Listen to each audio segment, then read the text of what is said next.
上面是基本。Now I'm going to show you some basic technique.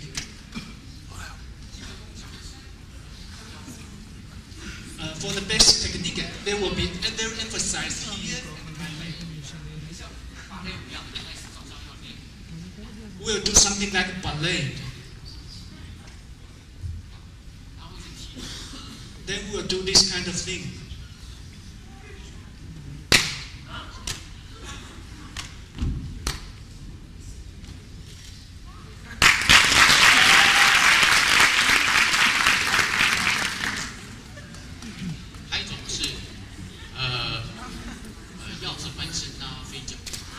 Now here I'm going to address something imitate from animal, flying animal.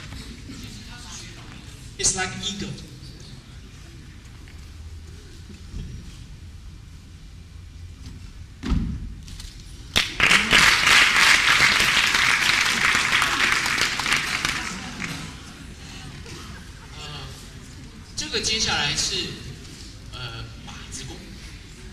Right now I'm going to show you something how to use weapon on the stage. It's a kind of technique. 任何一个国家还有它的历史中间都会有战争。There are wars everywhere. 那些战争在舞台上的时候，我们演员就要去克服它。于是你的历史越长，你的战争越复杂。Since you are going to put some war fighting on the stage, therefore you will have to learn how to use weapon. And China has a very long history. Therefore, we have a very, very complicated history about war and fighting. 有的呢是用刀枪来打的，打到最后变成徒手的。Sometimes we will use sword or stick in the first, and later stick and sword will fly away. Then you have to fighting by bare feet. 好，今天我只做一点简单的徒手，然后做一些动作给大家看。Now I'm going to show you something. Only use my hand for fighting. 中国人很有礼貌，在打的时候都跟人家亲一下。We are so polite. Even though we are going to have a fight, we have to put something this first.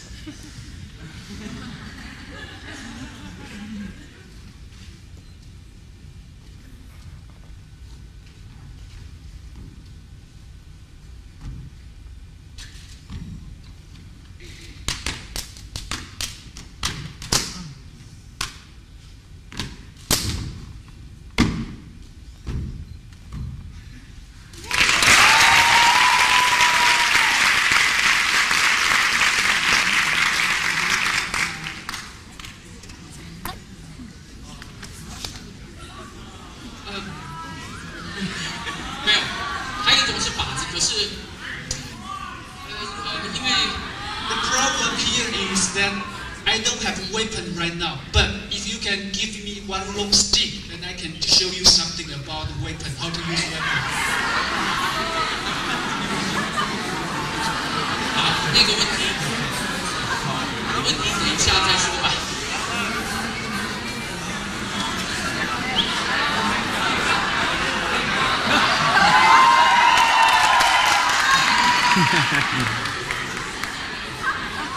这个不是棍子，这个是可以当刀用的。I don't think this is a weapon.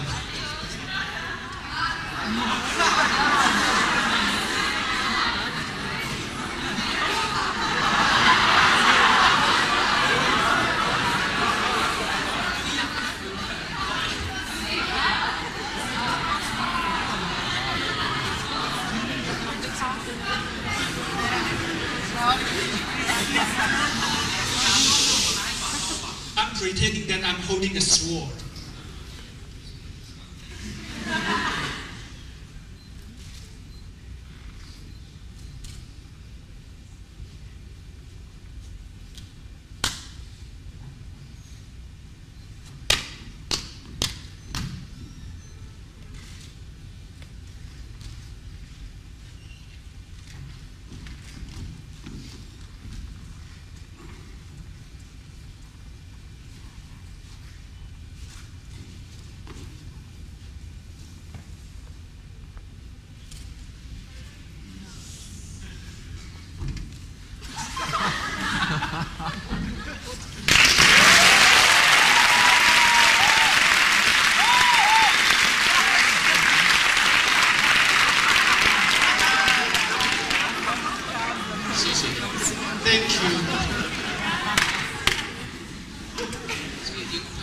演讲课，叫做示范课。If I show you more, I don't think it's a speech.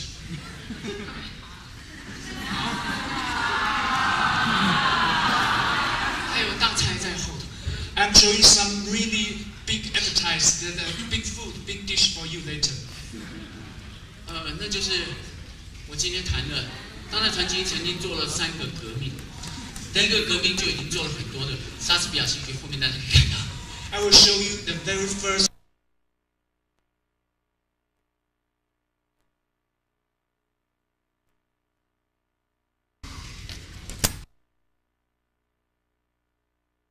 做完了以后，我们还有一种叫身段课，我等一下也会示范的。After all this technique, we still have to learn another technique. It's something about body gesture and the movement. 因为一个中国演员在训练的时候，他讲的是唱作念打，这是他这个戏剧的一个风格跟形态。There are 4 basic styles in picking up our training: singing, chanting, gesture, and movement. 这个4样基本的表演，在底下有一个东西拖着它，叫做手眼身法步。And under these 4 categories, we always emphasize the 5 things, that is hand, eye, body, energy, and leg. 那么这个4功5法是我们的一种身段课，是每一个演员都要严格训练。All these basic training are very, very important for the early period for training. 好，既然大家喜欢看，那么我也可以示范一点感觉。Now I'm going to show you some idea about those things that I have just addressed. 首先提到唱 ，singing.